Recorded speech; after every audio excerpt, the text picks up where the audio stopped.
My full name is Dieuwke-Jean Linee. I am a visual artist and I am from Paarl in the Western Cape.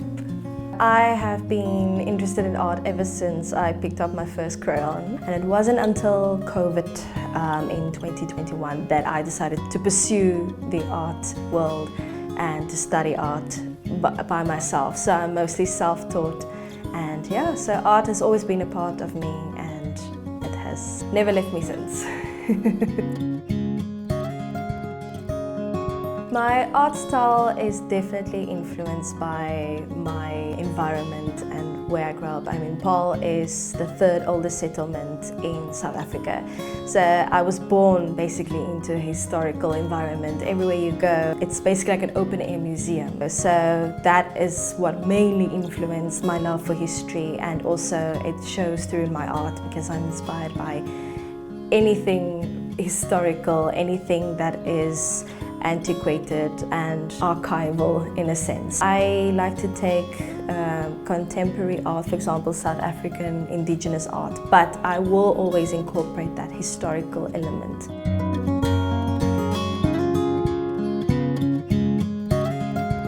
Mixed cultural background has a huge influence on my art style and my artwork. I come from the First Nations indigenous Khoi that I'm inspired by, but then I also have my European and a little bit of Asian ancestry as well. I could say I'm a physical example of a fusion of the two, so I like to incorporate that in my work as well. So I like to explore themes that are both indigenous, both local, but also have that historical, international influence as well. My art seems like it could be from a Baroque era, could be from the 17th century, but it has that contemporary, local, indigenous feel, using a limited color palette and earth tone, for example, like the yellow ochres that the ancestors would use for rock art and cave paintings, but then keeping that realism influenced by the European art.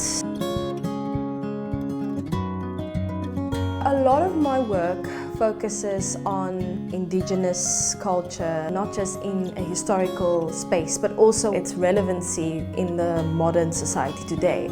Because I believe that if you want to deal with issues that are currently happening, you kind of have to backtrack and kind of see where it all started, where it all went wrong in a sense. So much of our history is still buried in archives and in books everywhere.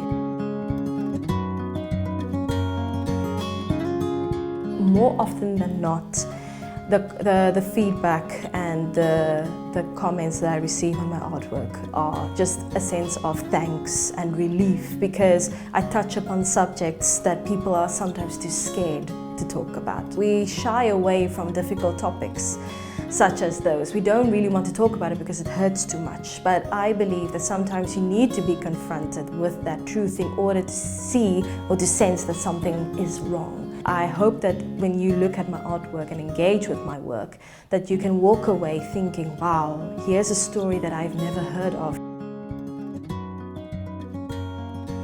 What I also love to do is to dive through archives or collections, and if they're in the public domain or whether they're in museums, I ask for permission to use these photographs so I can use them as references for my art. So what I will do is I will take the image, I will create a sketch just to see the layout, what colors I would add, what I would to tell the story and to give it to the viewer, just to tell more of a narrative. And then from that drawing I will go straight to a canvas. I stretch my own canvas. My stepfather makes the frames for me. I will prep the canvas, gesso, etc. And then when I'm happy with the sketch and the layout, as soon as I know, okay, this will look good, I will go straight to the canvas and then I will do the drawing on the canvas. So I will basically draw the subject twice.